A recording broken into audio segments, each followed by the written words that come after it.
Back at the hospital, Olivia prepared to go in for her kidney transplant surgery. She wasn't nervous for herself when she thought about the surgery.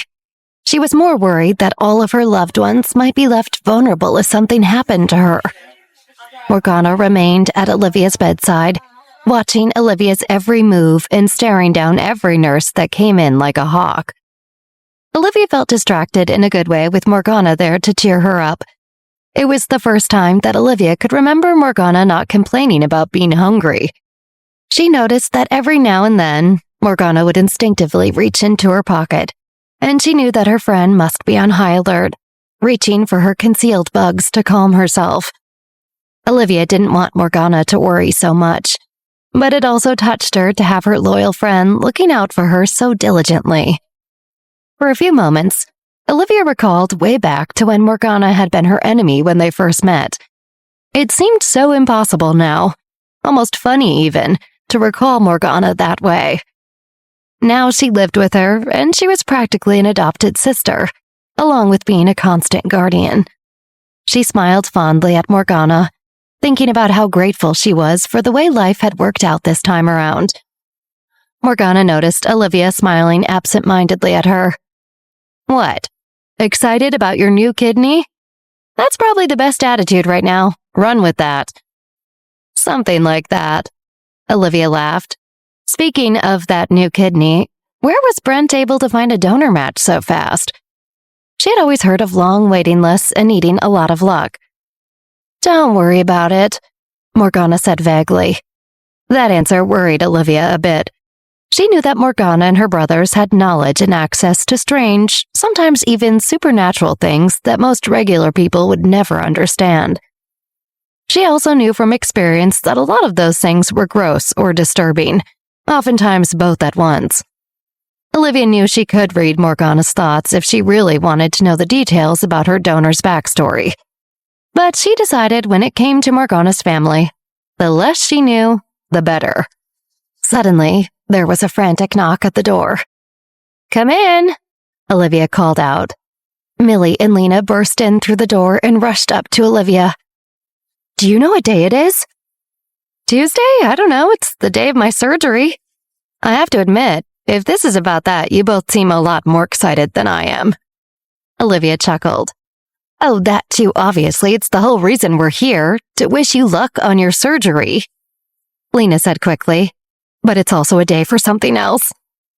Olivia looked at her friends, momentarily confused. "I have no idea what else today is," Olivia thought to herself, baffled by her friend's giddiness over something she couldn't remember at all. "I have been a little out of the loop ever since my diagnosis, since I've made a point of aggressively resting. I've still been keeping up with the business in little ways that I can, and I definitely haven't relaxed about the fact that my fiancé is missing, but I don't want to burden anyone else with those thoughts." "Today is the day that college acceptance emails came out," Millie grinned. Olivia's jaw dropped in an unusual show of being genuinely caught off guard. She had completely forgotten about school and college and all of the hectic things going on in her life. Multiple enemies attempting to literally kill her had been just one of many distractions. It seemed like only yesterday, Olivia and her friends had finished submitting their applications in the fall, and hearing back about acceptances in the spring felt like a lifetime away. Now the day had arrived right on schedule, in the blink of an eye. Olivia had found herself in such high-stakes situations lately that getting into the best college felt like a forgettable priority, compared to what she had been through just in the last year alone. It sank in for Olivia that wherever she and her friends got into college, it could determine where their lives might lead. "I totally forgot that that was today. Where did you get in?" Olivia asked excitedly. Millie blushed humbly and hesitated before answering. "Well, I got accepted into Yale." "Yale?" Olivia exclaimed. "Congratulations." "She's not done." Lena rolled her eyes jocularly, bragging on Millie's behalf. "Of course there's more. Go on, Millie." Olivia beamed. "I also got into Columbia, and Georgetown, and Harvard." Millie listed on, blushing from the discomfort of talking about her own achievements.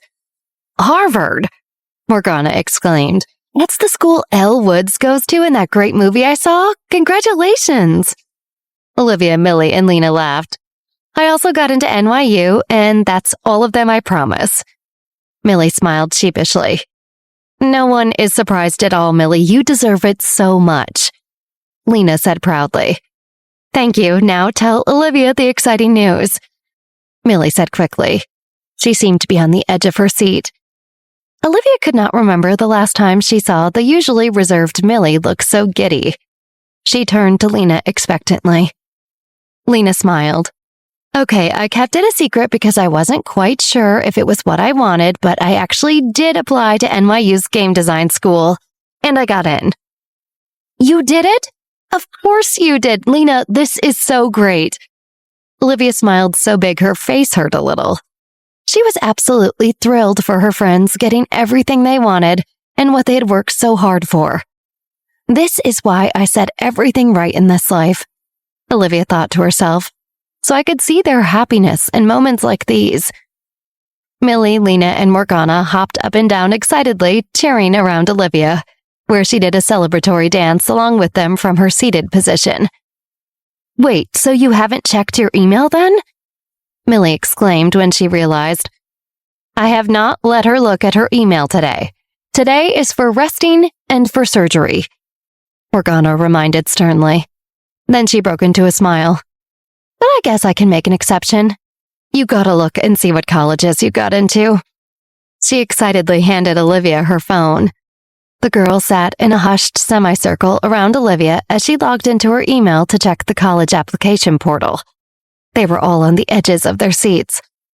As Olivia waited for the page to load, her mind flashed back to her past life, when Pamela Cox had forced her to only apply to all of the same schools as her, knowing full well that Olivia would not get into any of them. In that life, Olivia's grades were not as good as they were in her new life because she hated school so much.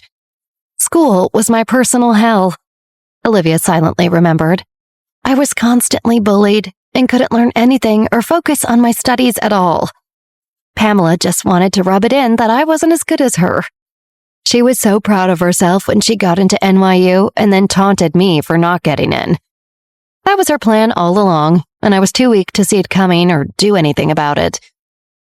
Olivia's eyes suddenly focused on the phrase, Congratulations, you've been accepted, on her phone screen, and she snapped out of her dark memories.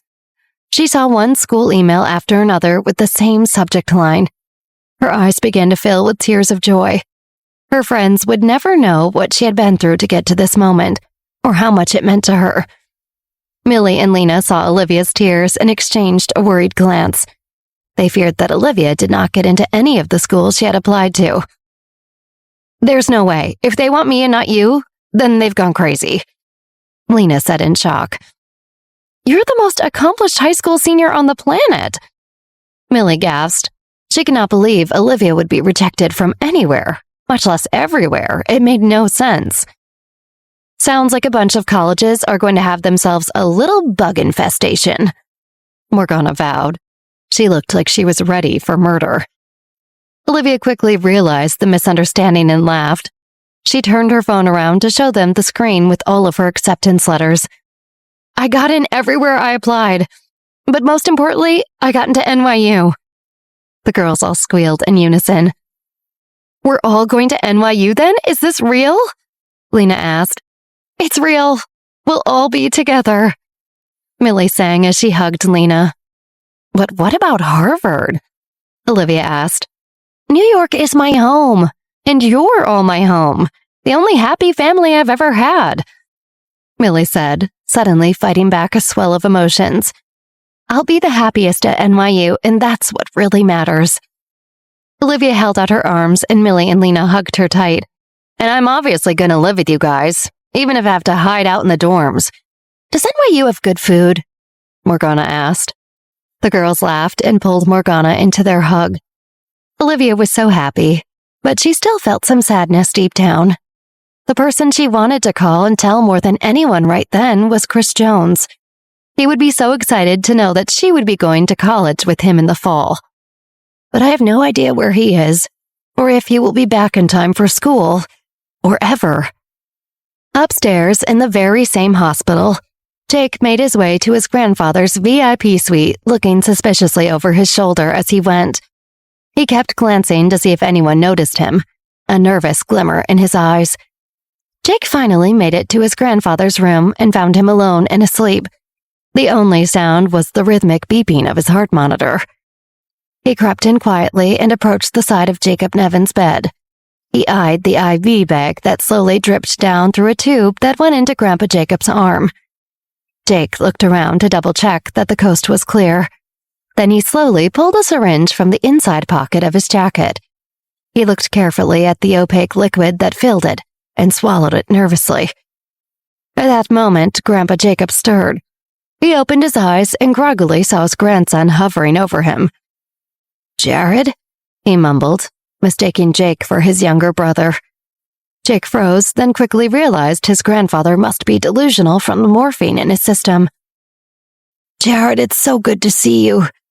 I know they've been keeping you away from me. I'm sorry," Grandpa Jacob whispered. "Grandpa!" Jake was about to make up an excuse, but his grandfather interrupted him. "Jared, listen to me." Grandpa Jacob continued, ignoring Jake. "Your brother, Jake, he's a bad seed. You cannot trust him, do you understand? Lane is coming later today to bring me my will. I'm going to rewrite it to make you the rightful heir and the next patriarch of the Nevin family and company after I'm gone. It always should have been you, Jared. I'm sorry I ever trusted your brother." Jake's eyes twitched as he took in his grandfather's words. Then he gritted his teeth and the veins in his forehead began to pulse with rage. Without any hesitation, Jake took the syringe in his hand and injected its contents into the IV bag. He watched the opaque liquid squirt into the clear electrolyte solution and gradually dissolve until it was impossible to see. Jake smiled a devious smile. Finally, it was done. Jake looked at the syringe he'd just injected into his grandfather's IV bag as adrenaline coursed through him. There was no going back now. Jake pulled the syringe out just as the door to the hospital room suddenly swung open. Jared walked in and froze when he saw Jake standing next to the IV bag with the syringe. Jake stared wide-eyed back at his brother. There was no chance he could talk his way out of this one. Jared had suspected for some time now that his brother would stoop to unfathomable lows just to get an extra ounce of power or attention. He even anticipated that Jake would inevitably ruin the family with his impulsive, selfish decisions. A vague, very distant part of Jared had wondered a few times if Jake would hurt people in one of his rages, possibly even do irreversible damage. Now, seeing Jake standing over their grandfather with what looked like a syringe to contaminate his IV bag, Jared was completely stunned. His brother had really made his worst fear come true. Jake tried to guess at what Jared might be thinking. Getting caught in the act was a huge mistake he had not been prepared for. He did not know if Jared would buy a lie about the syringe, and if he didn't, he might have to kill his brother right there to keep him silent. There was too much at stake. Jared finally broke the silence with his own screams at Jake. "What have you done?" he shouted as he rushed to Grandfather Jacob's side and desperately tried to pull the IV tube out of his arm. "You monster! How could you?" Jared continued to scream at his brother in anguish. "No!" Jake snarled as he trapped Jared into a bear hug bind from behind. He could not afford to let Jared undo what he had done. "Are you crazy? Let go of me!" Jared yelled as he struggled against Jake's hold on him. They fell to the ground and continued grappling as they argued. "Stop struggling! You're not even supposed to be here!" Jake shouted as he wrestled with his brother on the ground. "I've been waiting all day for Aunt Jessica to take a break from watching Grandfather so I could get some time with him. Since you've done such a great job of shutting me out," Jared roared. They continued struggling until Jared finally peeled himself free from Jake. He scrambled to his feet and lunged for his grandfather's IV again, trying to pull it out before whatever Jake had put in it could affect him. "It's too late." Jake sneered as he pulled himself to his feet. He panted, catching his breath from the tussle. All it takes is one drop of the liquid I put in there to end grandfather's life. Jared let go of his grandfather's arm and took a step back. He was in a daze and looked up at the IV bag in disbelief. The gravity of what Jake had done, and that there was nothing he could do, slowly sank in for Jared, and his eyes widened in horror. Suddenly, Jared turned to his brother and spoke in a low voice full of intense rage he had never felt. "You won't get away with this, do you hear me?" Jake smirked back at his brother. "Just watch me. I'm the head of the family, and there's nothing you can do about it, little brother." Right at that moment, Grandpa Jacob moaned from his bed, startling Jake and Jared from their heated argument. "Grandpa Jacob!" Jared gasped as he ran over to his grandfather and kneeled at his side. "There you go again, still sucking up to him to win his favor. Come on, give it up. It's over. You've lost." Jake scoffed. Jared ignored Jake and focused on his grandfather. "What is it, Grandpa? What can I do? Just tell me what to do," he said desperately. He gently took his grandfather's hand in his own. "Please stay with me. I can call for help. It's not too late. Just open your eyes. Stay with me, Grandpa," Jared begged. Jacob's eyes fluttered open and focused on Jared kneeling beside him. "There you are, Jared," he smiled. His voice was weak. "Listen, my boy. Don't mourn me too much. I've known it was my time." "No," Jared tried to explain, but he didn't want to miss a word his grandfather said. "I want you to know what a good grandson you've been," Grandpa Jacob continued. "You were dealt an unfair hand and you never complained. You were always loyal to the family and loyal to me, above any of your own desires, no matter how justified. It always should have been you." Jared began to cry as he heard his grandfather's words. The fact that Grandpa Jacob was using what would likely be his last moments to tell him these things hit Jared right in the heart. Jake looked on and shook his head in disgust. His grandfather's farewell speech to Jared made him seethe with jealousy. But he knew he had already won, and it wasn't worth fighting about. He stayed back in the corner of the room and waited like a hungry shark. "Please, you don't have to be talking like this. Just stay with me a little longer. I'll fix it," Jared cried as his grandfather slowly closed his eyes. "Do not trust your brother," Grandpa Jacob whispered to Jared, and his face relaxed. Grandpa Nevin's heart monitor flatlined. Jared sat at his grandfather's side and cried without holding back. He felt horrible that he had arrived just a few moments too late, and now his grandfather was gone. Jake knew he would need to act fast and took advantage of his brother's distraction. He yanked open the door to the hospital room and stuck his head out into the hallway. "Emergency! Someone help! My grandfather needs a doctor now! Please help him!" he dramatically shouted. Jared was so distraught that he did not have it in him to react or protest. He continued weeping at his grandfather's side as the medical team rushed into the room. "I don't know what happened. He was fine when I was here with him, and then my brother walked in, and all of a sudden, Grandpa was like this," Jake wailed. He wanted to make sure that every witness saw him as the concerned grandson. Jared's tears were going to be tough to top, so Jake gave the performance all of his effort. The doctors and nurses circled around Jacob as they tried to save him. "Give us room," they said as they quickly shooed Jared away and began efforts to resuscitate Jacob. Jared backed away and watched for a few moments, heartbroken by the sight of his unresponsive grandfather. Jared slowly turned his attention to Jake, who he knew was pretending to be concerned. The rage from knowing Jake had just killed their grandfather came roaring back, and Jared suddenly lunged at Jake. "You! This is all your fault!" he shouted as he tackled his brother to the ground. You can't do this!" Jake cried out as Jared grabbed him by the shoulders and roughly shook him. "Stop it, both of you. We can't have this kind of behavior in here," one of the doctors screamed. Jared and Jake did not hear the doctor's shouts and continued to let their fists fly at each other. A nurse rushed to the door and stuck her head out into the hall. "Security! Security!" she yelled. A few moments later, several orderlies ran in and tried to pull the boys apart. With some effort, they finally had Jared and Jake separated on opposite sides of the room, gasping for breath. Jared attempted to lunge at Jake once more, but the orderly held him back. "He killed our grandfather, him! Don't believe a thing he says. I saw him put something in Grandpa Jacob's IV bag." Jared shouted to the doctors and nurses. He had a crazed look in his eyes. Jake gasped in feigned shock. "What are you talking about? You're not making any sense," Jake exclaimed. Then his shock turned to concern as he turned to the doctors and nurses. "I'm afraid my brother Jared is not well. Ever since he was a kid, he's been anxious and paranoid, and I'm sure our grandfather's condition has sent him over the edge. It's easier to blame me than accept what happened to him." Jared's eyes widened at his brother's audacity. "You unbelievable liar, you're a sociopath," he yelled.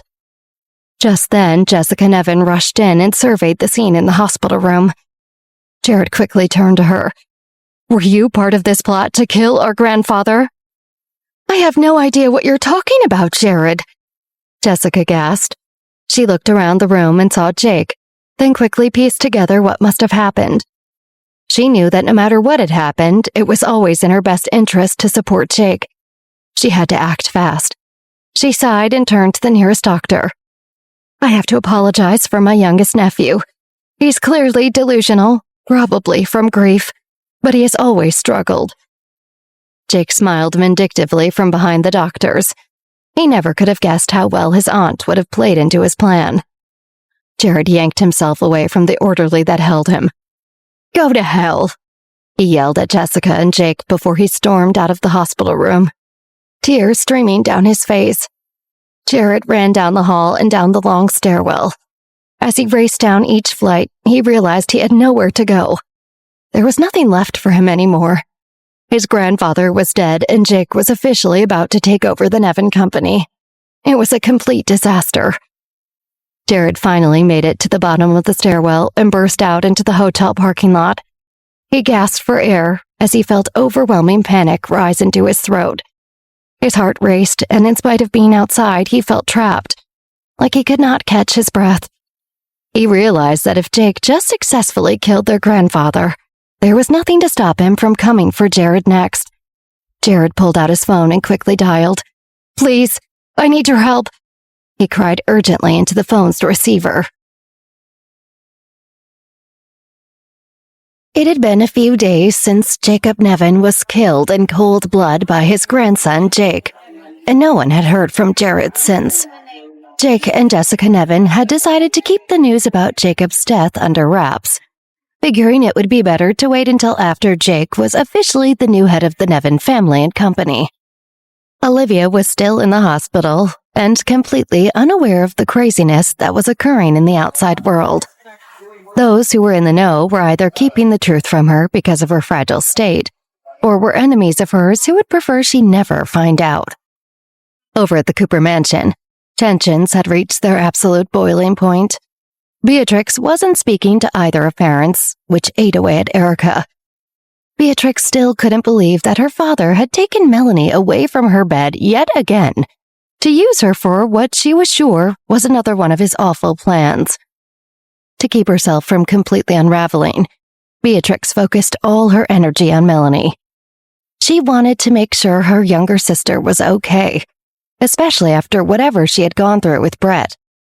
She knew that Melanie was still fragile, and she didn't want to rush her recovery. Because of this, Beatrix had spent the day cooking a big pot of chicken and veggie soup.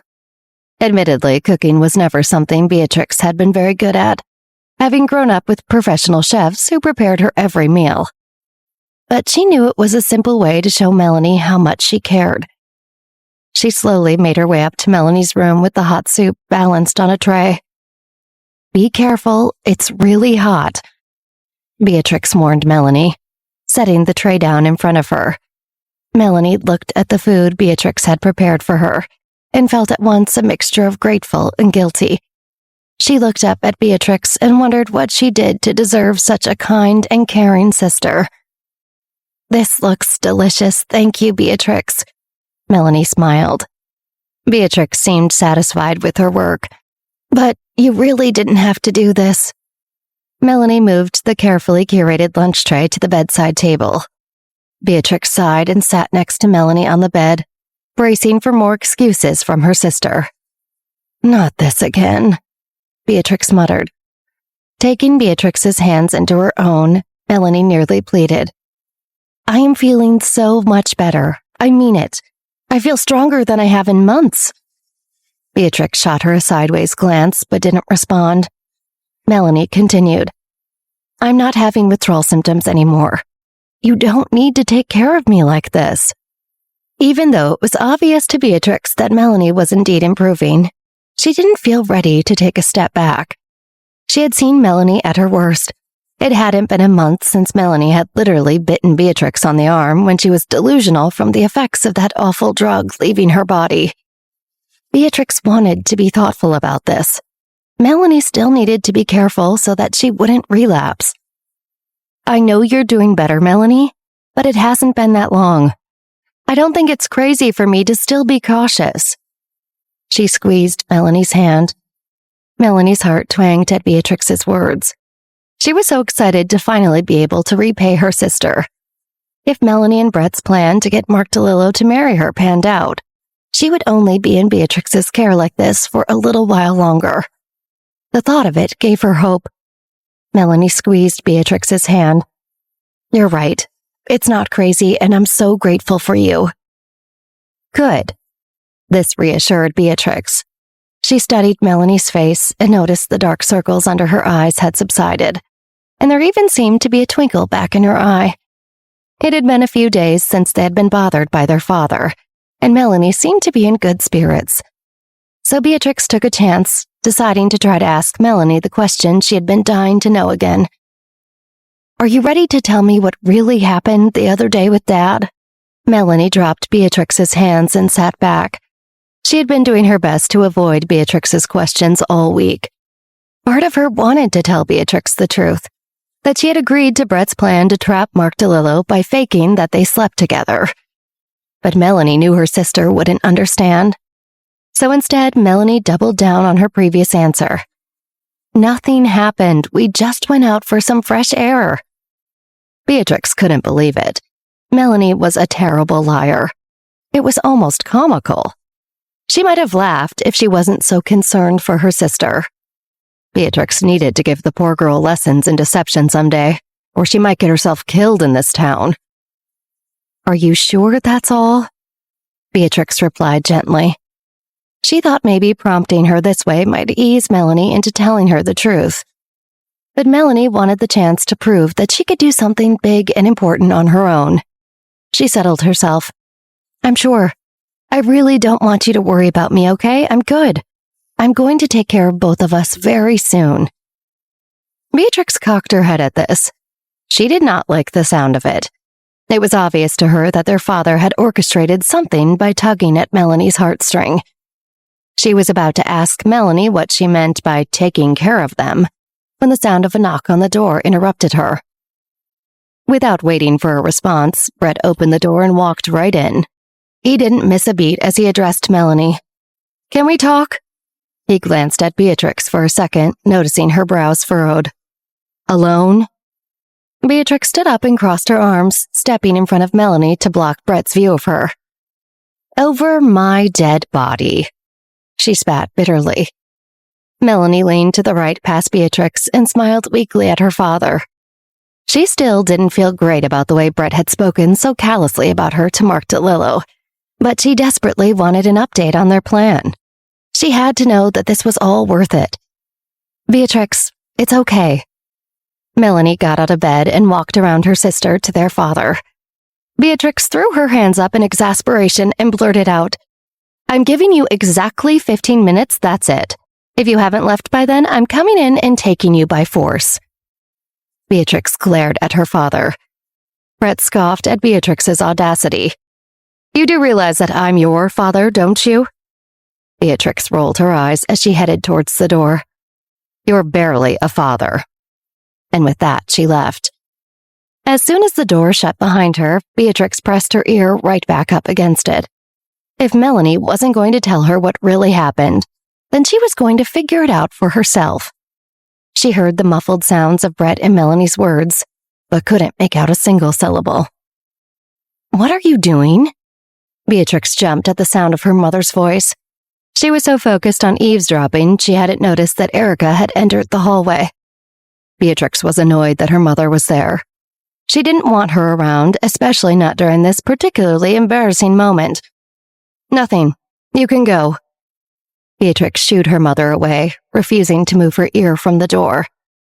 Erica knew her daughter hated her right now, but she really did want to be helpful. Even if Beatrix wouldn't look her in the eye, Erica wanted her to know that she was trying to be supportive.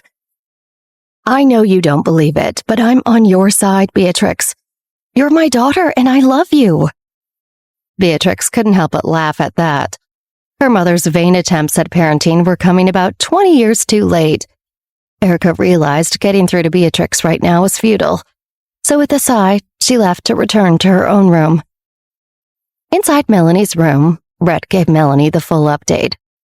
"I've tried reaching out to Mark multiple times. He isn't answering my calls or texts." Melanie could feel her blood pressure rising. This wasn't good. This meant she had degraded herself for nothing. "What about the photo of us in bed together? Did you show it to the newspapers?" Melanie asked desperately. Brett nodded slowly. "Yes, I sent it all over." He could see fear spreading across Melanie's face. "No one will print it." Melanie was shocked. She thought the photos would make their story undeniable. "Why not?" she nearly yelled. Brett didn't want to deal with another hysterical daughter. He tried to appear calm and casual as he explained to her. "They basically said what Mark already warned us of back at the hotel. The photo could easily be doctored. They think it's fake." Melanie deflated. "I really thought this was going to work. You convinced me this would work." She had allowed herself to dream and hope for a life she could control. She paced around her room, trying to shake off the disappointment. Brett grabbed her and steadied her. "Listen, it can still work. The plan isn't over yet. I told you I had another idea, didn't I?" He needed her to chill out. Melanie looked at her father with curious eyes. "Tell me." She was nervous to hear what he had to say next. "We're going to wait another week, and then we will tell Mark that you're pregnant. He'll freak out and come to the only logical conclusion. He has to marry you. It would ruin his reputation otherwise." Brett looked smug, staring down at his daughter. Melanie sensed her father's determination, but she didn't feel confident with this new idea. "But what happens when he finds out that I'm not actually pregnant? What will we do then?" Melanie asked cautiously. Brett was sure he would have his way. It didn't matter to him what lengths he had to go. He was going to make sure that Mark DeLillo married his daughter. "Well, as soon as we are able to get you back in the same room with him, that part will be up to you." Melanie felt a pit in her stomach. She was pretty sure she knew the answer before she even asked, but she also hoped her father meant something else. "Up to me?" Melanie wrung her hands together nervously. Brett showed no signs of concern, responding, "Yes, you're going to have to seduce him. Get pregnant as quickly as possible." Melanie couldn't believe what she was hearing. Faking sex was one thing, but now her father expected her to actually sleep with Mark DeLillo? Not only that, but get pregnant right away? Maybe Beatrix was right about Brett. Maybe she shouldn't have agreed to any of this. Brett noticed Melanie's panic and tried to assuage her fears with an alternative plan. "Otherwise, you'll have to fake a miscarriage." Brett looked his daughter up and down. "Of course, we'll have to get you acting classes. I've seen how you look when you fake tears." Brett trailed off, hoping he could convince his daughter to seduce Mark instead. It was definitely the easier of the two routes. "Remember, Melanie, if you marry Mark DeLillo, you'll be one of the richest and most powerful women in New York. You'll be able to take care of Beatrix. You'll be in total control." Brett knew how to manipulate Melanie. She was far more malleable than her sister. As she thought about her father's words, Melanie's eyes wandered around the room. At that moment, something caught her eye. It was Beatrix's soup, the one she had spent all day preparing for Melanie. She looked back at her father. "Okay, I want to do it." At the hospital, Olivia had just woken from kidney transplant surgery. She felt a dull ache in her back, and her skin felt extra sensitive all over. She was still in shock from the entire ordeal and felt more exhausted than she had in a long time. Olivia's eyes struggled to open fully, the fluorescent lights of the hospital room beating down on her. As her vision cleared, Olivia started to realize the room was full of familiar faces. Are those my parents? She noticed Victoria and Michael first. Then Morgana, Violet, Millie, Lena, even the Pell twins were there, smiling warmly down at her. She turned her head and noticed Sven, Atticus, and Brent in the corner too. But somebody was still missing. Still woozy from the anesthesia, Olivia called out for the only person who could really make her feel better.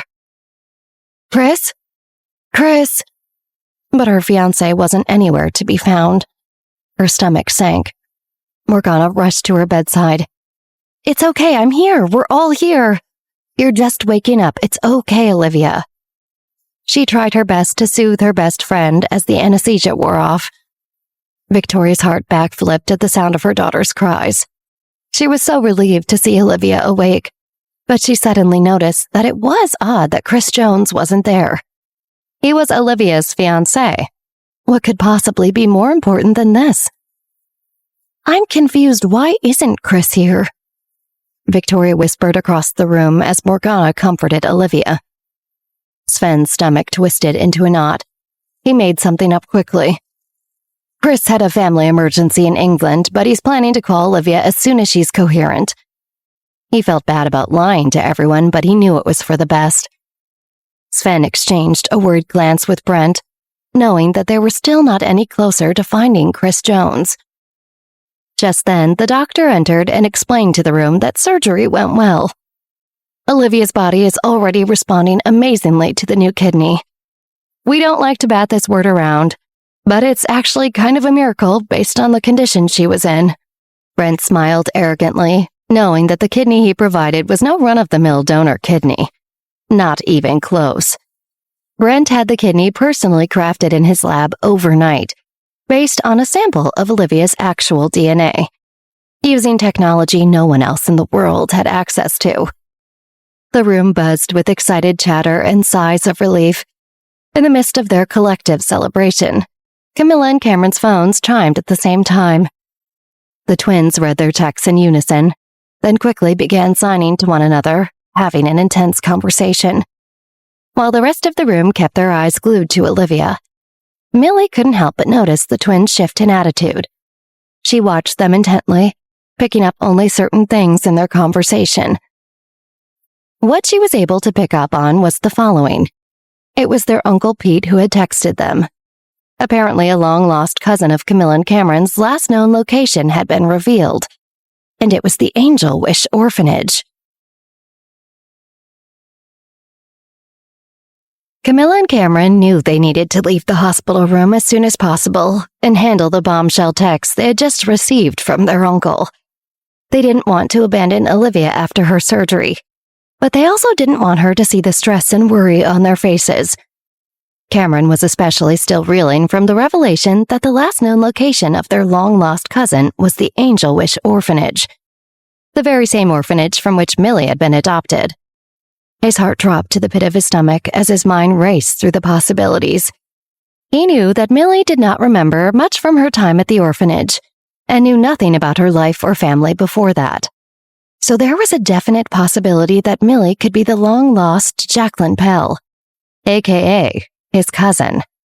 The idea was too painful for Cameron to think about for more than a few seconds. Camilla saw the expression on her brother's face and understood exactly where his mind was. She was going to have to take the lead on this while Cameron was still in shock. Camilla turned to the others in the hospital room and cleared her throat. "Sorry, we just got a message about a family matter. We really need to call them back. Glad to see Olivia is awake and doing well. Cameron and I will have to catch up later. Please excuse us." Camilla took Cameron, who was still in a daze, by the hand and led him out of the room. She had seen him flinch slightly at the phrase family matter, and she felt bad that uncovering the truth might ruin his happiness. Millie watched Camilla quickly drag Cameron out of the room and into the hallway.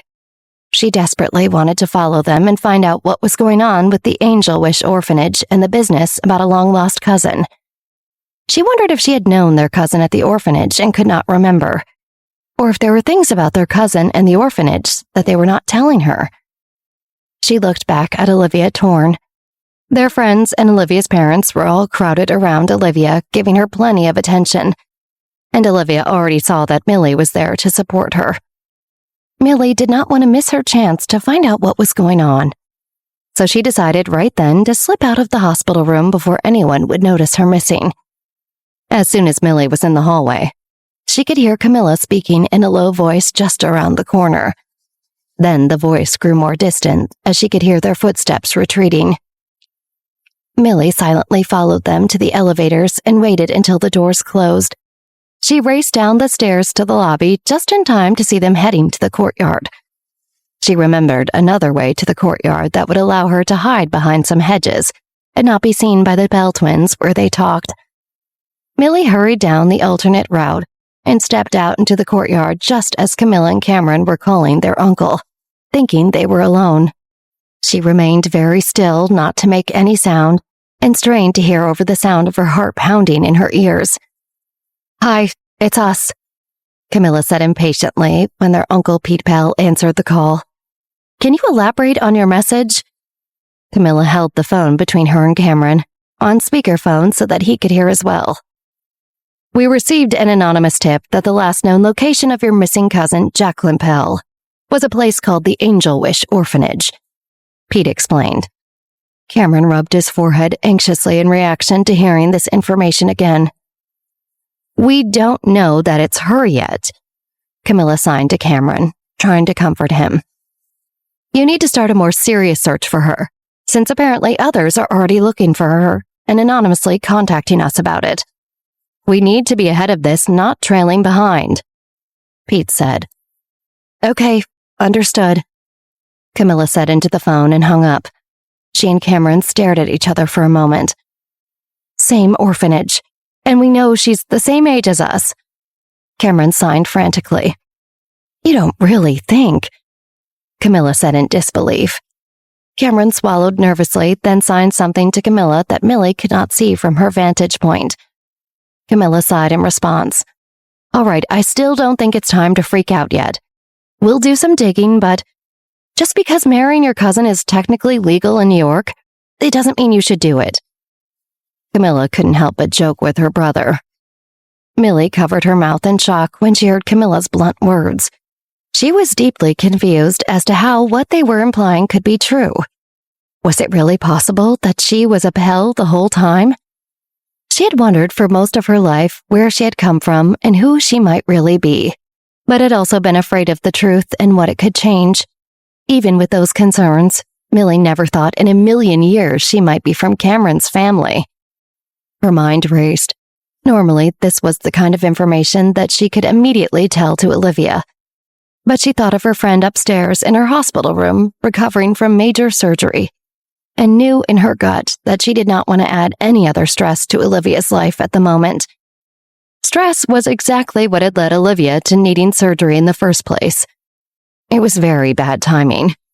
Millie decided she could just wait a little bit longer to tell Olivia. Once she had a chance to heal, she would tell no one what she heard until then. Meanwhile, back at the park company headquarters, Jeff Dreyer paced the floor of his office, nervously. Suddenly, he heard Violet's voice and quickly stuck his head out of his office door, looking both ways. "Psst, Violet," he quietly whisper-hissed to her as she passed by in the hallway. "I need you." Violet turned around to face him, an amused smirk on her face.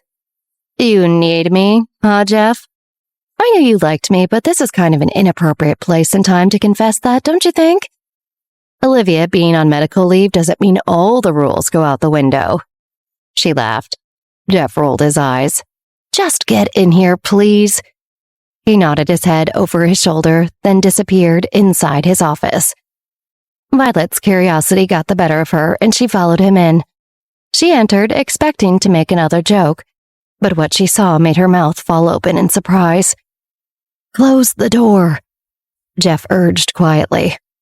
Violet quickly complied and shut the door behind her, then addressed the person sitting in the corner of Jeff's office. "Jared?" "Jared is hiding out here for now," Jeff explained, keeping his voice low. He filled Violet in on what had happened between Jared and his brother Jake, including that he had seen enough to believe that Jake had murdered their grandfather. Jeff said that Jared was forced to flee from the hospital when Jake and Jessica accused him of being mentally unstable, and that now he feared for his life since Jake would now be taking over the Nevin family.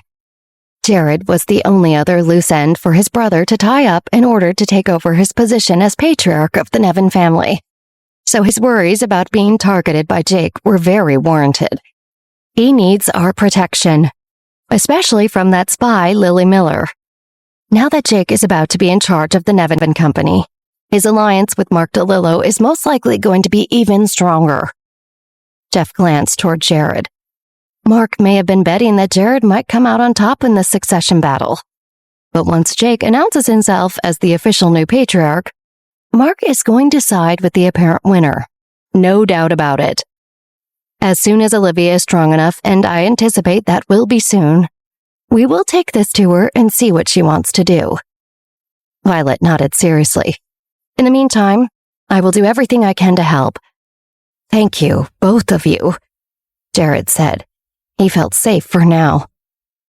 At the same time, Jake Nevin, Jessica Nevin, and Georgina Crawford were at the Nevin Manor huddled together in Jacob Nevin's office as his lawyer prepared to read the old man's will.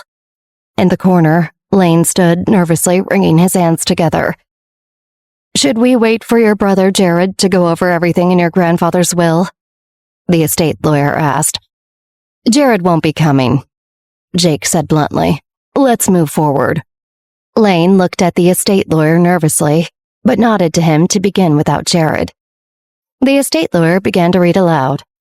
"I, Jacob Nevin, the first, give all Nevin properties, including the mansion, vacation homes, and land, as well as all of the vehicles, land, sea, and air, bank accounts, household items within said properties, including Nevin family heirlooms, art, jewelry, antiques, etc., and all policies and proceeds of insurance covering such as property, to be split between the closest living relatives of the Nevin family, Jessica Nevin, Jake Nevin, Jared Nevin, and Georgina Crawford." Jessica, Jake, and Georgina eyed each other at the mention of Jared's name.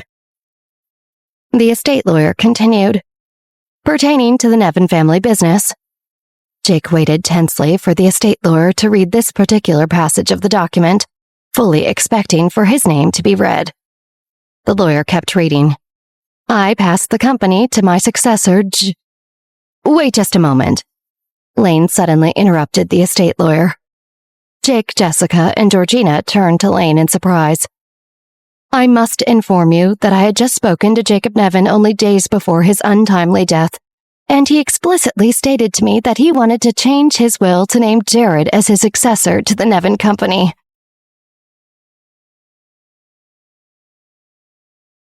As soon as Jake heard Lane protesting the reading of his grandfather's will, Jake exploded. He shoved Jessica out of the way and lunged towards Lane, his face turning bright red. "You're a liar. There is no chance my grandfather wanted to change his will. None."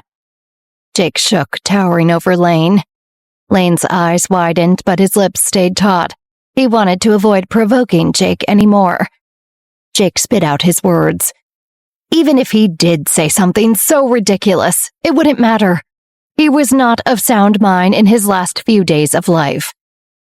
He then turned his attention to the lawyer as if to dare him to disagree. Jessica, nervous about the lawyer's reaction, quickly chimed in to validate her nephew. "Exactly. Not sound mind at all." As soon as she said it, Jessica knew she sounded too eager. She needed to sound like a grieving daughter, not like she was excited. In a panic, she decided to pull out the fake tears. Jake stopped himself just short of rolling his eyes. He didn't need his aunt's ridiculous-sounding cries to get what he wanted. He'd successfully killed Jacob and outcasted Jared. There was nothing Lane could say now to stand in his way. The lawyer cleared his throat awkwardly. He was used to emotional clients during the processing of wills, but the Nevin family's dynamic seemed particularly loaded. The lawyer looked at Lane, shrugging his shoulders in apology before he reluctantly affirmed Jake. That is true if Mr. Nevin only verbally expressed an interest in changing his will. There is nothing I can do now posthumously. Lane seemed to shrink 2 sizes at the lawyer's confirmation of his worst fear. It was official. There was nothing Lane could do to honor Jacob Nevin's last dying wish. His skin crawled at the thought of working for Jake. Meanwhile, Jake was already smiling. He was moments away from victory as the rightful head of the Nevin family. He could barely contain himself while the lawyer continued to read the paperwork. The lawyer finished reading off every last detail, finishing with, Jake Nevin is now the sole proprietor of the Nevin Company. Jake couldn't help but cheer. Finally, he shouted, followed by an uproarious laughter. Jessica smiled and wiped away her fake tears. The lawyer sighed and shut his file, and Lane shook his head in disappointment. Jake smirked and landed a firm grip onto Lane's shoulder. Did you hear that, buddy? I'm your boss now. Lane tried to free himself from Jake's grasp, but Jake held firm. Nice try back there, but you better get ready to take orders from me. Jake finally released his grip and crossed his arms, triumphant. Lane was disgusted. He couldn't stand the look on Jake's face. He had a bad feeling about all of this. Lane decided right then that his loyalties to the Nevin family ended with Jacob's last breath. No, thank you. I quit. He was proud of this decision, but Jake could honestly care less about Lane. He was already thinking about his next move, getting revenge on his backstabbing brother, and that rancid Mark DeLillo. And of course, wreaking havoc on Olivia Johnson's entire life. It was time for Jake Nevin to make himself known as a threat to the rest of New York. He looked at Jessica, Lane, and the lawyer with a new sense of power. I've decided, at the upcoming closing party for the Rose Hotel, I'm going to announce to everyone that I, Jake Nevin, am now the head of the Nevin Company. Meanwhile, Beatrix Cooper made her way back over to Carolina Crawford's rented villa in New Jersey. She had conceded and agreed to let Melanie take care of herself for the day, but still didn't feel great about it. Beatrix was so worried about her younger sister that she had gone ahead and set up secret security cameras in Melanie's room. This way, she would have live footage of Melanie and be able to keep an eye on her even if she wasn't in the house. In the grand living room of the villa, Beatrix sat on the couch next to Carolina, her eyes glued to the security footage showing on her phone. Hello, Beatrix. Can you please pay attention to what you're doing and stop staring at your phone? It's like talking to a wall. Carolina snapped her fingers in front of Beatrix's face. Beatrix jolted and looked up at Carolina, who was clearly annoyed. Beatrix sighed and put her phone down, but kept it open on the security footage so that she could glance down at it periodically. Right, say that again? Carolina repeated herself, this time in an exaggerated tone. Do you have any new news? Beatrix remembered the update on the missing Pell cousin and sat up straighter in her seat. Yes, actually. There have been some reports that Jacqueline Pell's last known whereabouts have been revealed, and it turns out that it is the Angel Wish Orphanage. Carolina cocked her head sideways at Beatrix, confused. Wait, what? Beatrix nodded in confirmation. Carolina started thinking out loud. But I did all my research. I looked in every corner, checked every box. All the evidence adds up to Millie. Millie is supposed to be Mariana Crawford. She sighed, crossed her arms, and looked back at Beatrix for help. Is it possible that Millie is actually Jacqueline Pell? Carolina hated being wrong, but she had to get this right. Beatrix thought about this for a minute, her mind racing to put the pieces together. Well, what if there were 2 missing children at the orphanage? After all, Jacqueline and Mariana went missing around the same time, didn't they? Carolina nodded slowly. Beatrix continued. So could it be that they were both brought to the orphanage by the same person? Carolina pondered this theory. Maybe Beatrix was right. The Crawfords had always assumed that the Pells had kidnapped Mariana, and the Pells had assumed that the Crawfords had taken Jacqueline. But could it be that the same person took both children? The only logical next step was to figure out who the other baby was. Beatrix interrupted Carolina's thinking. What do you think? Carolina uncrossed her arms and sat across from Beatrix. We have to find out who the other possibility is, and kill her too. It's better to be safe and kill off anyone who could possibly be Mariana than to take any chances. Beatrix cocked an eyebrow at Carolina. She thought this new plan of hers was a bit intense, but what did it matter to her if two people from families she had no ties to were brought down? Beatrix nodded her head in agreement, then began to discuss the next steps of tracking down the other missing child with Carolina. Beatrix was so caught up now she didn't even notice what was happening on the security footage that was still open and rolling on her phone. While Beatrix and Carolina went back and forth about Mariana Crawford and Jacqueline Pell, Brett Cooper was sneaking Melanie out of her room and away with him. At the same time, the Pell twins were lurking around one of the shadier neighborhoods in New York City. Neither of them were used to spending time in places like this, and they did not even try to hide how disgusted they were by the state of the area. Cameron scrunched his nose at the stench as they walked down each block. Just as they turned a corner, a flock of pigeons flew above their heads. Suddenly, bird poop landed on the sidewalk, right in front of Cameron's path. Cameron stopped in his tracks and looked, dumbfounded, at Camilla. Camilla was still glued to her phone, zooming in on a map and trying to figure out where exactly they were. Cameron was almost at his wit's end and waved his hand over her phone, forcing his sister to look up. He used sign language to ask Camilla what they were doing in this part of town. Camilla wished Cameron would just trust her, but she explained that she knew someone here who might have answers about their missing cousin, Jacqueline Pell. Cameron was intrigued and hoped this trip to the other side of town would be worth it. Camilla promised Cameron that she knew what she was doing. She looked ahead and spotted the building she'd been looking for, gesturing them ahead. Finally, the twins arrived at a run-down old tenant-style building. Camilla started messing with the buzzer directory, trying to locate a specific name. Cameron looked around the stoop and front door, suddenly noticing something. Cameron tapped Camilla's back to get her attention, then reached over to the lock and lifted it to show Camilla that its clasp was broken. Camilla smiled at her brother. This would be easier than she thought. The twins walked inside and carefully closed the door behind them so as not to make any noise. Camilla signed to Cameron that she wasn't sure which apartment belonged to the person she was looking for, so they would have to check each one. Cameron was still confused as to what they were doing here, but he could sense Camilla's confidence and nodded in agreement to her plan. They walked down a hallway lined with a deep maroon carpet and old chipped crown molding. The walls were stained all over with brown and black spots. The first apartment door was coming up on the right side of the hall. Just as Cameron and Camilla were about to knock on the door, they heard an all too familiar sound. It was the click of a safety being turned off on a gun. Then came a voice. "What the hell do you two think you're doing? This is private property." Camilla smiled. She recognized the voice immediately. Camilla turned swiftly, completely unfazed by the gun now pointed directly in her face. "Hello, Melly."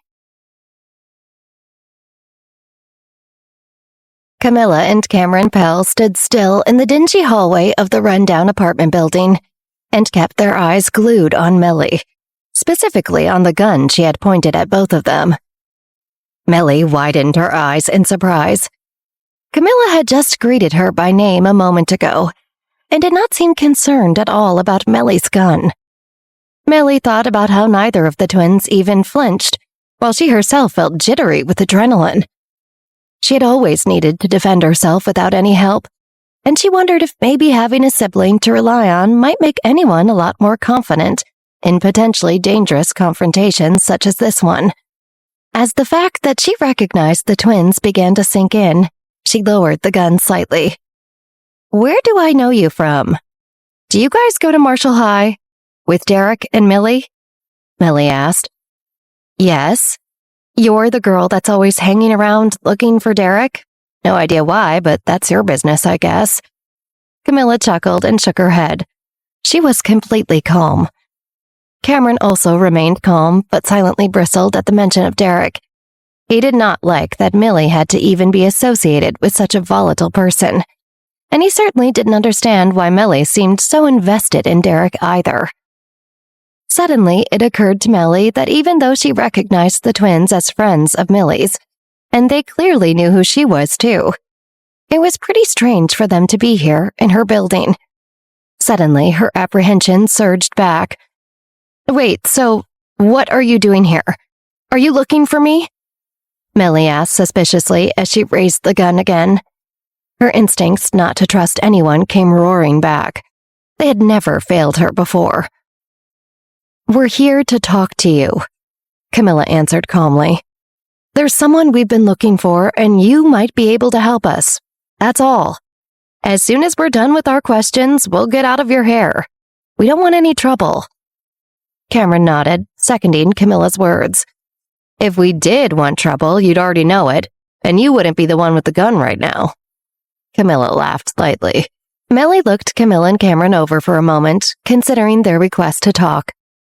"Okay, we can talk," she finally said and lowered the gun again. "Let's go to my apartment. These halls aren't private," Millie said and gestured to them to follow her down the hallway. "This way." Camilla and Cameron followed Millie down the gloomy, water-stained hallway. Cameron took in the sight of the place and felt bad for anyone that had to live there. He and his sister had always been used to a very different standard of living, and he felt a bit ashamed. "Why do you have a gun?" Camilla asked Millie casually. "Let's just say you don't want to be a woman living alone without one in this neighborhood," Millie said darkly without turning around. Camilla smirked with approval. She appreciated whenever any woman had the kind of independence and willingness to defend herself. Cameron, on the other hand, felt even worse to know that Millie lived there alone. He would hate it if his sister or Millie lived alone somewhere like that. Frankly, he would not allow it out of fear for either of them. Millie finally approached a shabby-looking door towards the end of the hall and unlocked it. "Home sweet home," she said sarcastically as she opened the door to let them in. Cameron and Camilla glanced around the sad apartment, but did not say anything. Millie closed the door behind them and began locking the numerous locks. When she had finished, Millie folded her arms as she faced the twins again. "So, now that we have some privacy, tell me why you're here." Camilla gave Cameron a look as if to say that she would take the lead on answering the question. "We are trying to get more information about the Angel Wish Orphanage, and we heard you might know a thing or two about that place." Camilla tried to sound casual. "Why do you want to know about the Angel Wish Orphanage?" Millie asked, her eyes narrowed. "Well, our friend Olivia Johnson owns the land now, and she wants to make a memorial plaque for the former orphans who came through there. She's trying to gather memories from as many people as possible who had personal experiences at the orphanage, and we're helping her out with it." Camilla smiled, trying to look as genuine as possible. She knew it was not the best cover story she had ever come up with, but in her experience, most people didn't take much convincing. "Sorry, but you expect me to buy that? If that was really what you were doing, you would send an email or a letter or something. Maybe a phone call. Showing up at my apartment building uninvited sounds a lot more urgent to me," Millie said cautiously. "So what are you really here for?" Camilla smirked. She liked that Millie was not easy to fool, and felt even more respect for her. "Just tell me the truth," Millie sighed as she grew impatient. "You wouldn't believe me even if I told you," Camilla smiled back. "Try me," Millie countered. Cameron and Camilla exchanged a hesitant look. Cameron signed emphatically to Camilla that they should stick to the plan and not tell Millie the full story. Camilla signed back, arguing that Millie seemed like the type who would appreciate honesty. At this point, we don't have a lot to lose, and she'll be more likely to help if she knows what's going on," Camilla said in sign language. Cameron thought about it for a moment, then nodded his approval to tell Melly the whole story of why they wanted to talk to her. "All right, here's the truth. A long time ago when we were little, maybe even before that, I'm not sure, we had a cousin named Jacqueline Pell. She went missing as a child and was never seen again. It has remained an unsolved mystery ever since," Camilla explained. "Then, all of the sudden, just the other day, we got an anonymous tip that Jacqueline Pell was taken to the Angel Wish orphanage shortly after her disappearance. We're trying to find out whatever we can about that place so we can maybe find her." Ellie frowned for a moment, thinking over all of the new information Camilla had dropped on her. Her mind raced as she thought about her history with the Angel Wish orphanage, as well as Millie's history and the mysteriousness surrounding Millie's origin might mean. The thought made her feel bitterness towards Millie again. Of course, Millie might actually come from a wealthy family on top of having been adopted into a good situation already. Finally, she responded to Camilla. "Are you thinking that Millie might be your missing Pell cousin, Jacqueline?" Cameron and Camilla were surprised and impressed that Millie had been able to piece that together so quickly. "That is what we're trying to figure out, but how did you know?" Camilla started to ask. "I was at the Angel Wish orphanage at the same time that Millie was. She doesn't remember her time there, but I do. Honestly, I always suspected that Millie was different from the rest of us kids. It was like she didn't belong at the orphanage with us, and she was supposed to be somewhere better. Like it was some kind of mistake." Cameron and Camilla's expressions went blank. They were glad that this was not a loose end, but worried that this truly might mean that Millie was one of them. A Pell. Cameron discreetly signed something to Camilla and she nodded, then turned back to Millie. "We're hoping to find some alternate possibilities as well. Do you remember anyone at the orphanage who maybe resembled us? As in, they could plausibly be related to us?" Millie looked the twins up and down and took in their eerily beautiful appearance. They were both almost ghostly looking with deep dark eyes and jet black hair. They definitely had a haunted quality about them. She thought carefully before answering, genuinely trying to remember. "No one I ever saw there comes to mind matching that description. Sorry." Millie sighed. Cameron felt disappointed that Millie didn't have more information for them. He signed to Camilla to leave their phone number anyway. "Those are all the questions we've got. Thanks for taking some time with us. Here's how to contact us if you remember anything else. We really appreciate it," Camilla said as she pulled a card with their contact information out of her pocket and handed it to Millie. Millie glanced at the card and nodded as she tucked it away. "I'll let you know if anything comes to mind. Good luck." "Thank you. Take care of yourself," Camilla said sincerely, then smirked. "Although it looks like you already do." She nodded towards the gun that lay on Millie's table now. Then Camilla and Cameron turned to leave the apartment. They'd almost walked out the door when Camilla spotted something sticking out of the trash. It was an old box of hair dye. She suddenly stopped short as the wheels in her head began to turn. "Wait," she said to Cameron, who turned around looking confused. "Just one more thing. Millie, what is your original hair color?" Cameron quickly looked over at Millie, realizing what his sister was asking. Millie looked surprised for a moment. "How do you know I dye?" "I'm very observant. Just tell me, please," Camilla pressed. Millie sighed, not understanding where this was going. "My natural hair color is black," she answered. "The same color as ours," Camilla grinned. In a much nicer part of town at the Rose Hotel, Mark DeLillo cursed to himself as he sat behind his oversized mahogany desk in the privacy of his massive penthouse suite. He could not comprehend how he, of all people, could be in his current situation, having to once again deal with this kind of person. Brett Cooper tried his best not to smirk as he sat arrogantly in a chair across from Mark, but he could barely contain his excitement. Brett was thrilled that his new plan was working. but he needed to remind himself to stay in character. He was supposed to be angry with Mark DeLillo. Brett's brow furrowed as he crossed his arms over his chest. Mark checked his watch impatiently, then let out a loud sigh.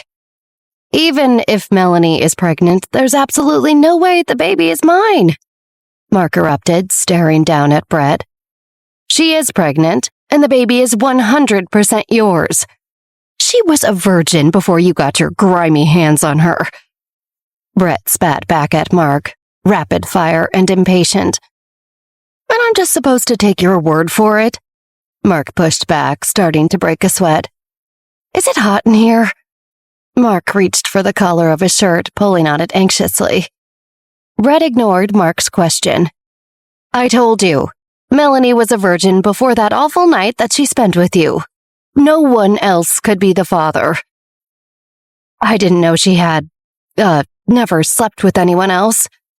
Mark conceded, then caught himself and added, I don't even remember sleeping with her, if we even did. Mark unbuttoned his shirt a couple of buttons. The room was sweltering. Mark walked over to the window and cracked it open. It was obvious to Brett that Mark was panicking. I'm her father, and we're a close family. We tell each other everything. I know all there is to know about Melanie. Brett lied through his teeth. You, sir, are the only person she's ever been with, and now she's pregnant. You do the math. Mark sat back down at his desk and shifted in his chair, unable to find a comfortable way to sit or exist at this moment. Brett felt this was the moment to go all in. He stood up and found his footing. You need to know it, and quick. You're going to be a father, Mark. Is this really how you want it to go? Grow up. Take responsibility for once in your life. Brett felt himself getting emotional and felt impressed by his own performance. The passion in Brett's eyes made Mark question if maybe he was the father of Melanie's baby after all. For the first time, Mark felt the shadow of a doubt and wondered if he could really be stuck in this situation. But he couldn't let his guard down just yet. He wouldn't be backed into a corner so easily. He needed to wait for the proof. Just then, Melanie was escorted into the office by Mark's private doctor. Her eyes were bloodshot and red, as if she had been crying. The doctor looked numb. Mark jumped up from his seat. So, what's the verdict? Mark DeLillo barked at the doctor. Tell me. The doctor shook his head. It wasn't good news for Mark. She is pregnant. A disappointed expression expanded on the doctor's face. In a moment of unexpected rage and anxiety, Mark shoved everything from his desk. His laptop clattered and broke on impact. The pen slapped down hard on the wood floors. His phone's screen cracked. His coffee spilled across the rug. Mark continued his streak. He kicked a chair over and punched the wall behind his desk, leaving a fist-sized hole indent in the wall. This can't be, Mark pleaded. He couldn't get behind this. He felt deep down in his soul that there was no possible way that Melanie's baby was his. I'm sorry, Mark. The doctor dropped his head. I know you were hoping for a different result. Mark slammed his fist on the now empty desk. I want a paternity test done. Now, Mark demanded. We won't be able to do a paternity test until Melanie is at least 8 weeks pregnant, the doctor informed Mark, shrugging his shoulders. Mark's eyes rolled in disgust, but then turned and directed all of his anger at Brett. You will bring Melanie back here when she's 8 weeks pregnant. I want a paternity test, do you understand? That's fine, Mark, I get it, really, I do. We will come back when Melanie is further along and we can do the paternity test then. Brett's face dampened. He figured Mark would have caved by now and felt pressure to get on board. But Mark made Brett work for it. He had to play the long game. He couldn't get ahead of himself like he usually did. Brett forced a closed-mouthed smile and nodded slowly. Melanie couldn't help but feel like a casualty in all of this. She stood off to the side feeling sad and alone. Her father never checked in on her to make sure she was okay. Mark found Melanie's eyes and felt a quick tug at his heartstrings. He looked away immediately as the thoughts piled on, one after the next. It seemed now that Mark might actually be the father of this child. If he was the biological father of this baby, he had already behaved terribly. Mark felt remorse. If it turned out to be true, he would immediately have to marry Melanie. And Beatrix, he couldn't even think about what she might do to him once she knew. Melanie tried to hold Mark's gaze, feeling as though she might be able to get through to him. "Can we have a moment, just the two of us?" Melanie requested without looking away from Mark. Brett and the doctor quickly left the suite. Melanie closed the doors behind them. Melanie faced the door as she began to speak, trying to muster up some tears already. "Look, I didn't want this to happen just as much as you. Maybe even more," Melanie reminded Mark. "But a baby is a gift." "A gift?" Mark practically spat out. He wondered how she could possibly think a baby was a gift. A baby right now was a dead end, for him and his career. "Melanie, level with me. Do you really think that the baby is mine?" Mark's eyes had frozen in a state of panic. Melanie's heart panged. She almost felt sorry for Mark. She felt his pain and desire for all of this to go away. He didn't want any of it to be true, but she was in too deep now, and she needed to take care of Beatrix for once. The plan had worked. Nothing could stop it now. Mark believed she was pregnant. Melanie could see it on his face. "I know it was just one seemingly meaningless night, but the baby is yours, Mark." Melanie took a step closer to him. Mark sank deep in his chair, lost to his deepest fears. Neither of us envisioned our lives turning out this way, especially with each other. But now that we're here, we need to give this baby the best life possible. Melanie softened her expression and reached across the desk. She rested her hand lightly on top of Mark's. Mark looked up into Melanie's eyes and felt her sincerity. His stomach churned with conflicting emotions. Out in the hallway, Brett stood awkwardly across from Mark's family doctor. He checked both directions to make sure the coast was clear before pulling a large envelope that was tucked away in the back of his pants. Brett opened the envelope to reveal a giant wad of cash. "It's all there." The doctor grabbed the envelope and stuffed it into his briefcase without counting it. "You really don't know how to be discreet, do you?" the doctor hissed. "Sorry, Doc," Brett said with a smile, clearly amused by the entire situation. "Please tell me our business is over," the doctor asked, his hands shaking. "Not yet. I still need you for the paternity test," Brett said firmly, knowing he had all the power in this dynamic. The doctor took a deep breath in, trying to calm his nerves. "After I rig the paternity test, you'll call off your mobster goons, right? My wife is terrified. My house doesn't feel safe anymore. I need this nightmare to end," the doctor nearly begged. Brett felt invincible. "Once you rig the paternity test to say that Mark DeLillo is the father of this non-existent child, I'll make sure they stop." "Thank you." The doctor let out a sigh of relief, then quickly disappeared down the hallway. Brett watched the doctor go, feeling on top of the world.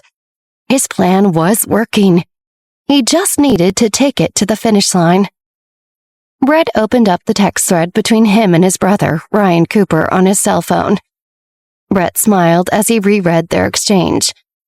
As luck would have it, since starting to dabble in the illegal arms trade, Ryan Cooper had been able to connect Brett up with new mafia associates. It was the mafia connections from Ryan who had coerced Mark's doctor into working with Brett, falsifying Melanie's pregnancy tests. It was the mafia connections who showed up at the doctor's home in order to scare him into participating. It was the mafia connections who made Brett's dreams a reality, helping secure the future of his daughter. But Brett understood how these things worked. The mafia didn't do anything from the good of their heart. They certainly had ulterior motives and agenda in helping him with Mark DeLillo. Brett didn't know what they would want yet. He had known the risks of getting in bed with such a dangerous organization, but he didn't yet know the cost. He swallowed as he thought about it, but took a determined breath and knowing deep in his heart that whatever it was, it would be worth it. A few days had passed since her surgery, and Olivia was still recovering in the hospital. She was already doing much better, and by then all signs indicated that the transplant had been successful. She no longer felt groggy and was managing the pain extremely well. Morgana was at her side day and night to make sure Olivia strictly adhered to the recommended eating schedule and took all of her necessary medications as prescribed by her brother, Brent. One of the most important medications she needed to take was to help prevent her body from rejecting the new kidney, and she would need to take it for the rest of her life. Olivia had never really needed medication like that before, so it was an adjustment to suddenly need one so regularly and forever. A side effect of that medication was that it also made Olivia more susceptible to infections, so she would need to be careful about her exposures. I have supernatural powers where I can destroy people at will, but I still need to watch out for infections. Olivia thought to herself, annoyed. I can't have come back to life and come this far just to be defeated by some virus or bacteria. Olivia laughed darkly as she researched air purifiers. On top of her standard post-surgery medical care, Morgana also carefully followed Brent's instructions with alternative concoctions that were supposed to help Olivia recover faster. Morgana checked the time and announced, "It's mush time." "No, not mush time, anything but mush time," Olivia groaned. "I already feel so much better. I shouldn't need that stuff anymore. Or I can at least skip it today, right? Just this once." Olivia knew this was a losing battle. "Not if you want to make it to that conference you're so set on attending at the end of the summer," Morgana replied sternly. She stood and retrieved a bag of powder that looked a little too much like dirt from a duffel bag and poured it into a bowl. Then she added water from a bottle and began mixing it up with a spoon. The mixture quickly turned into a thick, soggy, disgusting gray mush. "Let's just get this over with," Morgana sighed as she turned to face Olivia with the bowl of mush.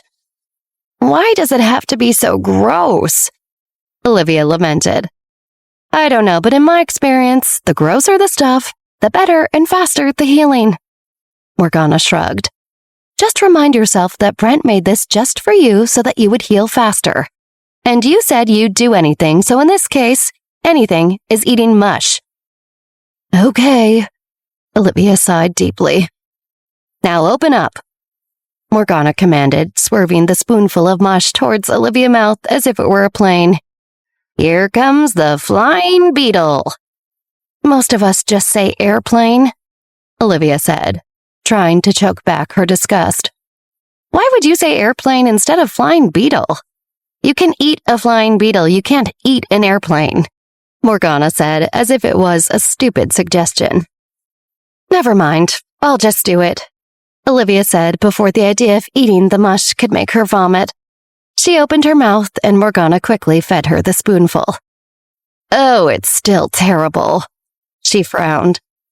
"Only about 10 more of these to go," Morgana said cheerfully. Just then Millie entered the hospital room. Hi, just popped in to see how you're doing. Hope I'm not interrupting."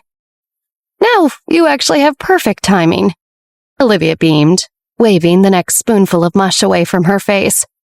"I'll just have to finish my mush later, I guess." Olivia smirked at Morgana, who sighed, and placed the mush on the bedside table. "Oh, good."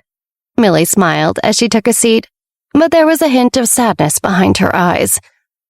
Olivia could tell by the look in Millie's eyes that something was a little off with her. Since her dad was doing a lot better, and as far as Olivia knew, Derek hadn't been bothering Millie anymore, she wagered another guess as to what was causing this mood in her friend. "How are things with Cameron?" Olivia asked carefully. Millie anxiously cast her eyes down at the floor. "I haven't been seeing him that much recently," she answered vaguely. Olivia looked at her friend and knew something else must really be going on. Millie did not usually seem so downcast. "Millie, I've known you too long not to ask more questions. Is something wrong?" Olivia asked gently. "You can tell us whatever it is." "Just 3 more spoons," Morgana said, grabbing the mush again and holding a spoonful up to Olivia's mouth. Olivia quickly downed the last of it and grimaced. She turned her attention back to Millie. "Sorry." Millie took a deep breath, weighing whether to tell Olivia what she had overheard. Her initial hesitation had been to protect Olivia from any more stress. But now Olivia was much more stable. She decided it was time. "Liv, do you know who I am?" she finally asked. "Who I really am?" Olivia glanced at Morgana as if to let her know she could leave the room and spare herself the awkwardness. "I need to make sure they don't put carrots in Olivia's next meal." Morgana lied clumsily. "She needs veggies, but I won't allow those." She quickly stood up and walked out of the room. Olivia turned to Millie, knowing it was time to tell her the truth about everything. "The Crawfords have been looking for a long-lost relative named Marina Crawford who disappeared years ago. It looks like they suspect you might actually be the long-lost Marina Crawford." "What?" Millie's eyes danced back and forth as if she were trying to solve a particularly difficult math equation in her head. "As in Carolina Crawford? That terrible girl we met in Paris? Her family?" Olivia nodded solemnly. "Yep, that's the one. But there's no actual proof yet that you are a Crawford," Olivia added quickly. Millie scoffed. "Why don't they just do a DNA test and be done with it? Steal some of my hair or a used coffee cup like the professionals on TV?" Millie asked with an eye roll. "Well, you see, we've been kind of making sure they can't," Olivia said sheepishly. "We?" Millie asked, her mind racing. "Me, Violet Cartwright, and of course, Cameron and Camilla." Olivia looked away, not wanting to see the look of disappointment she was sure was plastered on Millie's face right now. "I see," Millie said calmly. "If you've known about this for a while, why haven't you all just done the DNA test?" "We can't. The Crawfords never misstep. They're infamously paranoid, so much so that none of them will risk ever having even a single hair out of place," Olivia explained. "But even without a DNA test, the Crawfords seem to be pretty certain that you are Mariana." Millie could not help but worry about the additional detail she had recently learned from the Pells. The more she thought about it, the more she wanted to share. "I saw Cameron and Camilla signing to each other about something they didn't think anyone would notice. They had a tip that made it seem like I might actually be a Pell." Olivia gasped at the suggestion Millie might be a Pell instead of a Crawford. "That can't be," Olivia exclaimed, still totally floored. "I swear that's what I saw them say. They think I could be their missing cousin. Of course I would turn out to be Cameron's cousin." Millie laughed bitterly. It felt so unfair to Millie that the one person who made her the happiest might be completely wrong for her. Not by choice, but by circumstance. "I'll call Camilla and get this all sorted out," Olivia said, but Millie interrupted. "Wait, please don't tell the twins that I told you. It will really complicate things. They have no idea that I followed them to spy on their conversation," Millie pleaded. Olivia hesitated but saw the urgency coming from her friend. "Okay," she agreed. "I'll make up a reason I know that doesn't lead back to you. I still have to call them anyway." "Deal," Millie sighed. Olivia picked up her phone and called Camilla. "Hey, Camilla, I just want to verify some information with you really quick." "Sure thing," Camilla answered. "Did you suspect that Jacqueline Pell could be Millie?" Olivia asked bluntly. Camilla's eyes widened in surprise. "Yes, but how did you even hear about this?" Olivia glanced at Millie, who was begging her with her eyes not to say anything. I heard about it from Violet. She said she dug it up in her research." Olivia replied seamlessly. Camilla hesitated, then said, It might be true that Millie is our cousin, but we're still exploring other possibilities. Okay, well, let me know if you come across any, Olivia replied. Once they hung up, Olivia could see that Millie's face suddenly looked distraught. Oh, Millie, I'm so sorry, Olivia said as comfortingly as she could. They did say they were still looking into other possibilities at least. Millie soldiered on and forced a warm smile back at Olivia. I'll be okay. I've survived worse things before, no question. She quickly changed the subject. Olivia, are you excited for graduation? I am, Olivia replied with a grin. Brent told me that I'm only allowed to leave my hospital bed for one event, and I said it had to be our graduation. Will Chris be there? Millie asked casually, but regretted it immediately as she saw sadness come over Olivia's eyes at the mention of her fiancé's name. No, Olivia sighed sadly but did not elaborate. It's been way too long since I've seen him. For all I know, the worst could have already happened to him. Olivia's anxious thoughts trailed off. Across town, Camilla and Cameron were on another mission together. They had already asked Millie for a DNA sample back at her apartment, but she had become immediately defensive, whipping the gun out again and telling them that they were crazy. So they were forced to leave empty-handed. Now it's time to go to Plan B, Camilla said as she and Cameron arrived at a random house right on the outskirts of the city and knocked on the door. The door opened and there stood Principal Yan, looking down at the familiar faces. Hello, Principal Yan. Camilla smiled up at him. We're friends of Derek's. From school? We were wondering if we could talk to him. Derek has friends? Principal Yan blurted out, completely shocked by the idea. He then quickly moved aside, ushering the twins in. Of course, come on in. Principal Yan welcomed the twins inside, then led the way up to Derek's room. Principal Yan knocked lightly on the door before a voice from inside gave permission to come in.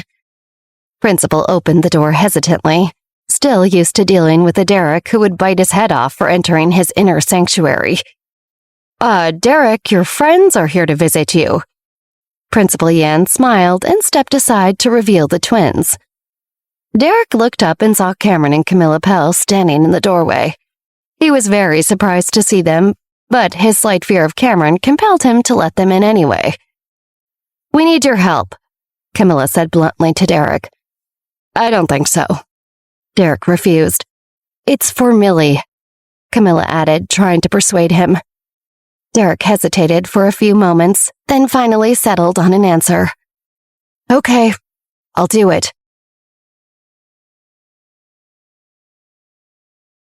Across town, Beatrix had returned to the Cooper mansion to sit at Melanie's bedside.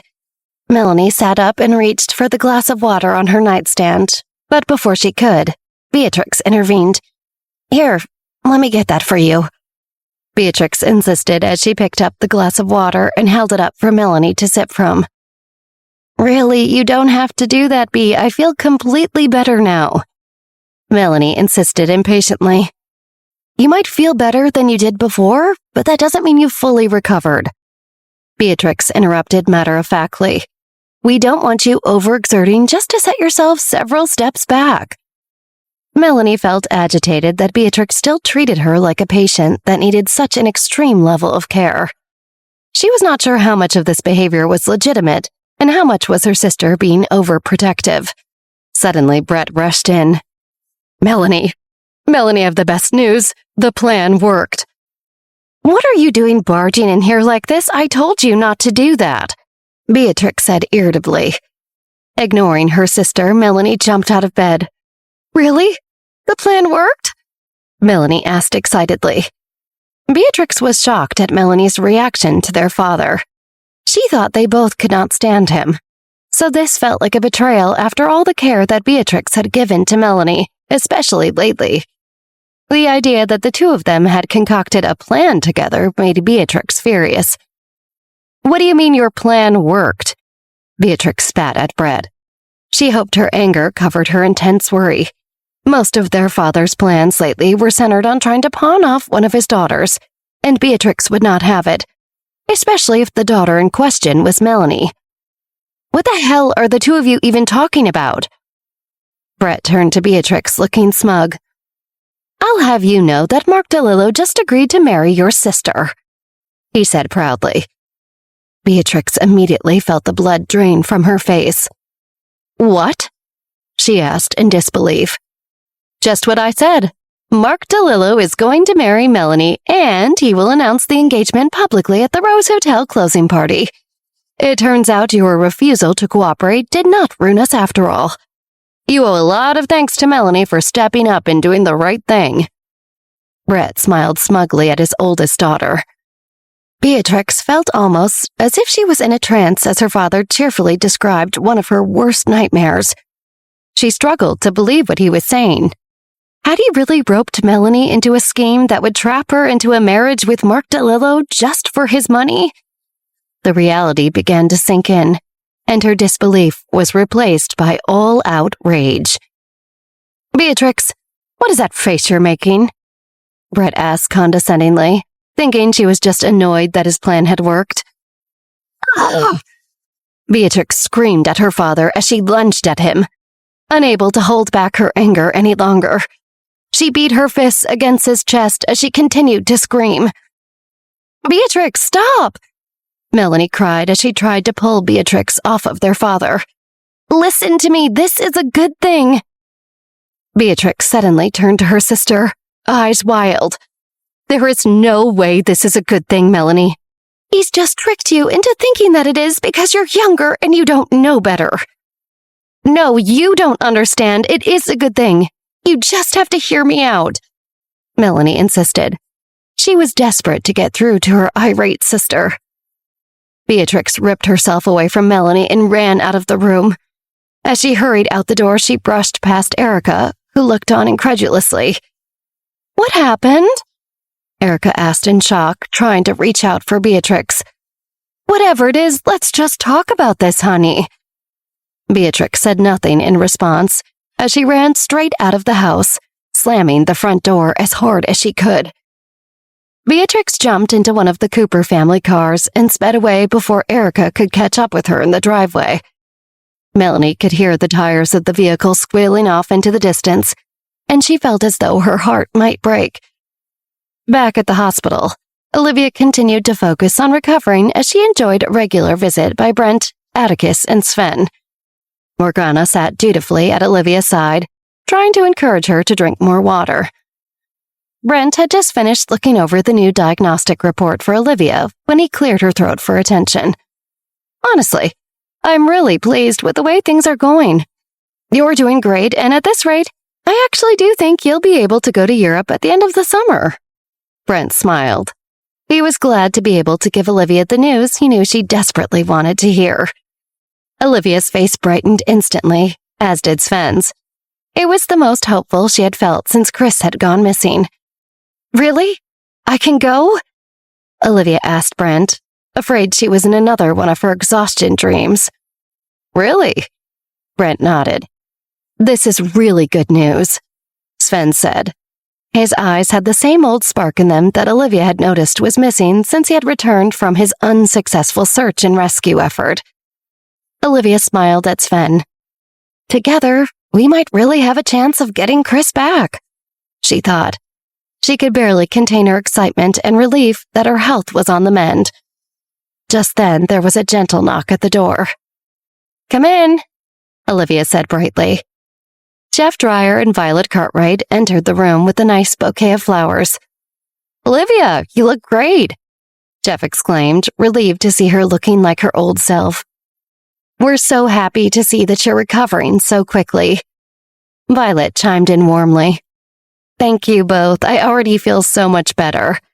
The doctors here have taken excellent care of me. I'm very lucky. Olivia smiled. That is wonderful to hear, Jeff nodded. His face then turned more serious. We came to check on you, of course, but there are also some things I must share with you. About some sensitive matters, he said with a pointed look at the three men he did not recognize. It's all right. Anything you have to tell me, you can say in front of them, Olivia assured Jeff. All right then, I'll just get right into it, Jeff sighed. Apparently, Jake Nevin, Jeff started to say. Morgana scowled at the mention of Jake's name. Jeff took a deep breath before continuing. Jake has murdered his grandfather. Jacob Nevin is dead. Jeff finished. Morgana gasped, but Olivia was not entirely surprised. It was only a matter of time, Olivia thought as she shook her head. Now Jared is hiding out in my office. He needs our protection. If Jake could get away with murdering their grandfather, there's no telling what he might try to do to Jared to tie up any loose ends for his succession. Jeff explained. Why hasn't his death been in the news? Olivia asked. We think the Nevins have been intentionally keeping it a secret until Jake is ready to announce his new position as the head of the Nevin family and company, Jeff explained. He'll probably do so at the Rose Hotel closing party. Why didn't you tell me about this sooner? Olivia asked. We would have, but we were very conflicted. We did not want to add any stress onto your plate while you were recovering from surgery, Jeff answered apologetically. And that was the right decision? Morgana piped up. Her brother Brent nodded. I'll just have to go to the Rose Hotel closing party then, Olivia decided. I have to face Jake once and for all in order to help Jared. I don't know if that's a good idea, Olivia, Brent started to say. I said you were on track to go to Europe at the end of the summer, not taking on major conflicts in a much shorter time. You did say I would be able to go to graduation, which is on the same day as the Rose Hotel party. I don't think an extra party will be what makes or breaks me, Olivia challenged. I did say that, yes, but I don't think you will be strong enough to attend both events. You will need to conserve your energy, or it could jeopardize your progress, Brent said pointedly. Olivia understood that he was trying to help her, but she still felt frustrated by the limitations. If she was going to take on Jake Nevin, she would definitely need as much energy and focus as possible. She had really wanted to go to her graduation, but she now understood that she would have to choose. Olivia knew between the two events which was more important. She sighed and turned to Jeff. I'll be at the party. Brent exchanged a worried look with Morgana and Atticus before he turned to Jeff, Violet, and Sven. Could we have a moment alone with Olivia, please? There is an important medical matter we need to clarify with her, and it needs to be family only, of course. They all looked confused, but Olivia nodded to reassure them it was okay, so the three agreed and left the room. As soon as Brent, Morgana, and Atticus were alone with Olivia, Brent spoke. You have to understand that in your condition, even if you do not attend graduation, you may go to the Rose Hotel closing party, but you cannot, under any circumstances, use your powers.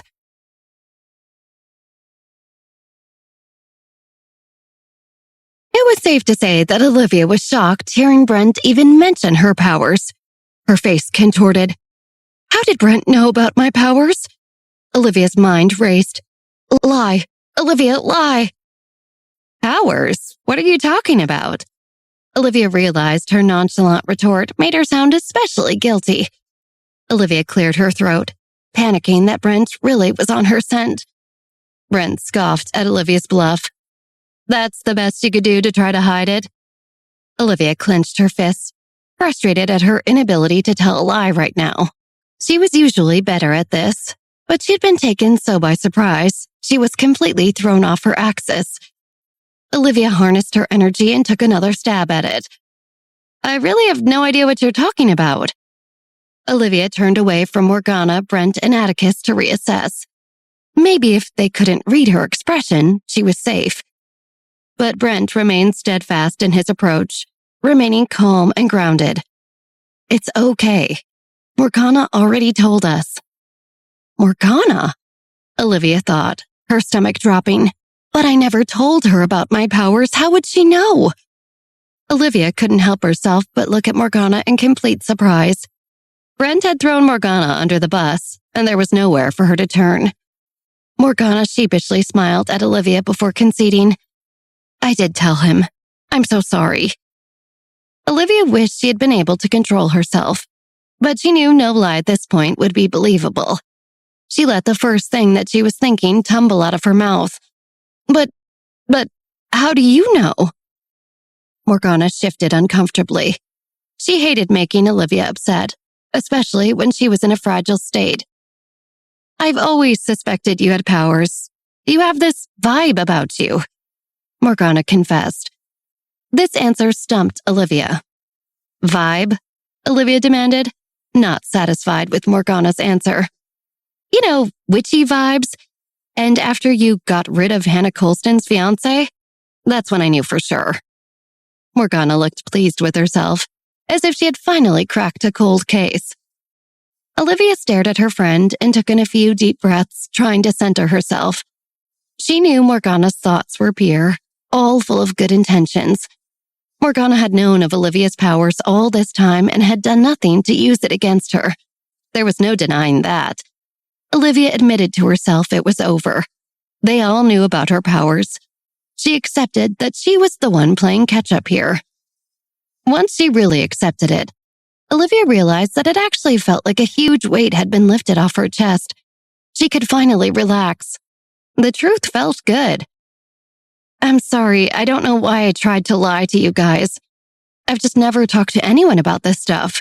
I didn't know I could. Don't apologize. We understand. Besides, it's actually good to know that you can keep a secret. Or at least try to. Brent winked at Olivia. You should be proud of your powers, Morgana said, reaching a hand out to Olivia. Olivia grabbed Morgana's hand back and squeezed. All had been forgiven. There was no bad blood between them over secrets kept. Thank God, Olivia thought to herself. Olivia was amazed at how kind the siblings were being about her powers. They didn't make her feel ashamed or bad about herself. Maybe she had been too protective all along. I can't believe you guys are taking this so well. I was afraid once people knew about my powers, I'd become an outcast. Morgana's heart swelled at Olivia's expression of relief. Don't be too surprised. Tons of people have powers. We just don't get to see them, Morgana informed Olivia. Yeah, you're not that special. Atticus chimed in, half joking, half serious. Olivia should have known that if anyone would be accustomed to seeing people with supernatural powers, it would be Morgana and her brothers. That actually makes me feel a lot better. Thanks, Atticus, Olivia said. And it was true. Olivia felt better knowing she wasn't a freak. Other people just like her existed. But who? Where? And most importantly, how? Can you tell us more about your powers? It'll help me to know exactly what you're working with in order to figure out when exactly it is safe for you to start using them again. Brent's face reverted right back to the serious doctor he usually was. Olivia realized that for him, this was all just factual. And somehow that made Olivia feel even calmer about the whole situation. I don't know where to begin, Olivia trailed off. Start from the beginning, Brent prompted. The beginning is actually a whole other life ago, Olivia started, gauging the room. Once again, Brent, Morgana, and Atticus didn't seem fazed at all. Olivia was almost disappointed now, thinking how exciting this was for her and how routine it was for them. But she continued nonetheless. I actually died in my 20s. Morgana gasped. Brent's eyes went wide with intrigue, and Atticus remained completely uninterested. Well, I was murdered, to be exact. This is going to sound crazy, but in my former life, I was engaged to Mark DeLillo at the time of my death. But it turned out that he was having a secret affair with my supposed best friend, Pamela Cox. She and Mark plotted a way to kill me to make it look like an accident, so that they could live the rest of their lives together. Then ended up leaving me for dead on the side of the road. Olivia couldn't help but clench her fists at the memory. Morgana nearly toppled over. She was enraged to hear that Olivia went through all of that. He's even more of a bastard than I thought, Morgana shouted, shaking her head from side to side. Olivia smiled at Morgana, then took a breath and continued. Anyways, the next thing I know, I woke up in the morning, 16 again in my childhood bedroom at my mom's, and now I'm here. Brent nodded, taking in all the information before speaking. It sounds like someone put some sort of enchantment on you before you died. An enchantment? Olivia asked. I think that's the reason you're still alive, or came back to life. Do you remember anything like that? Someone casting a spell on you or prayer words? Brent seemed like he was truly onto something. Olivia's forehead crinkled in thought. I have this distant memory from when I was dying, but in the memory somehow I'm a child. Thinking back now, I'm pretty sure it was just a dream. Olivia closed her eyes as she tried to recall the hazy memory. There was an older woman, and somehow I knew she was my grandmother. It was like a feeling washed over me. This is my mother's mother, and she whispered something to me. What did she say to you? Morgana jumped in. Olivia shook her head. I don't know. I can't remember. But there's no way that it's a real memory. I've never met my grandmother on my parkside. She died before I was able to. Just then, Brent looked at Morgana and Atticus, and a smile spread across his face. It sounds like your grandmother likely had powers too. That's how she was able to visit you from another dimension. Atticus continued Brent's train of thought. And that's how she was able to put a protection charm on you. Then she probably erased your memory, so you were only able to recall it when the protection charm kicked in after you died. Morgana finalized, smiling at Olivia as if she had just told her something as mundane as tomorrow's weather forecast. The siblings clearly believed that they had pieced it all together. They understood how Olivia's powers came to be. But this was all new to Olivia, whose mind raced with the information. She knew she was living her second chance at life, but she had never figured out how it had all happened. This only explains how she came back to life, but not how she came back with powers. Brent questioned everything. Atticus searched for an answer, but could only find a question. Olivia, do you have anything that belonged to your grandma Park? Olivia suddenly remembered her past life. I had a locket. My mother gave it to me. It was a family heirloom that my grandmother apparently wore when she was a girl. I wore it every single day up until the day I died. Olivia reached for her neck, realizing she hadn't seen the locket since then. I guess I hadn't thought about it because I actually haven't come across it in this life. That seems odd, doesn't it? Olivia looked to the siblings for answers. Morgana jolted forward with excitement. That makes total sense. Olivia's eyes widened. The locket must have been a magical amulet. Your grandmother passed down her powers to you through the locket. When you died, the magic was released, Morgana said, satisfied with her work. Her eyes sparkled. Another wave of relief washed over Olivia. Although it sounded insane, Olivia felt deep in her gut that everything Morgana said was true. The dots had finally been connected. All of the secrets of her life, everything that didn't make sense, but that she had never been able to question, was finally coming together. It was empowering. You're brilliant, Morgana, Brent, Atticus, all of you. The siblings laughed at Olivia's naivety. But Olivia didn't care. She almost couldn't hear them over her own thoughts. I know what I need to do, Olivia thought to herself. But before Olivia could scheme any further, Brent interjected. Just remember, you cannot use your powers at the Rose Hotel closing party. It could set your healing back by weeks. Olivia's face immediately fell. Downtown, Beatrix skirted up to the Rose Hotel, hopping out of the car she had raced there in without even bothering to turn it off. She looked furious, unable to contain her anger and hatred for Mark DeLillo. Beatrix sped through the lobby, her eyes straight ahead. She didn't care if she looked crazy to any of the hotel guests, because she was about to cause a scene. Mark was going to be sorry he had ever gotten involved with Melanie. Before Beatrix even made it halfway through the lobby, she was quickly surrounded by hotel security. A security guard lifted Beatrix up over his shoulders and carried her back through the lobby towards the hotel's main entrance. Beatrix kicked and screamed, "Put me down! I need to see Mark DeLillo immediately!" The security guards ignored Beatrix even while she continued to scream, getting louder and louder. You will put me down. I'll sue you for this. You'll never hear the end of it from my lawyers. Beatrix clearly wasn't strong enough to fight the security guards, but she would be remiss if she didn't try. Mark, you coward, get down here and face me like a man. I need to see Mark DeLillo. The security guard tossed Beatrix down outside on the street. She was so full of adrenaline, hitting the concrete didn't even hurt. Up above the drama and commotion, Mark DeLillo watched Beatrix fight the security guards via a security camera. Mark shuddered, knowing Beatrix was a fierce competitor, and wouldn't let this situation with Melanie go. Just then, his phone began to ring. Mark picked up his phone and spoke to the person on the other end of the line. You all did a great job, thank you. Just make sure that Beatrix Cooper never sets foot on any Rose property ever again.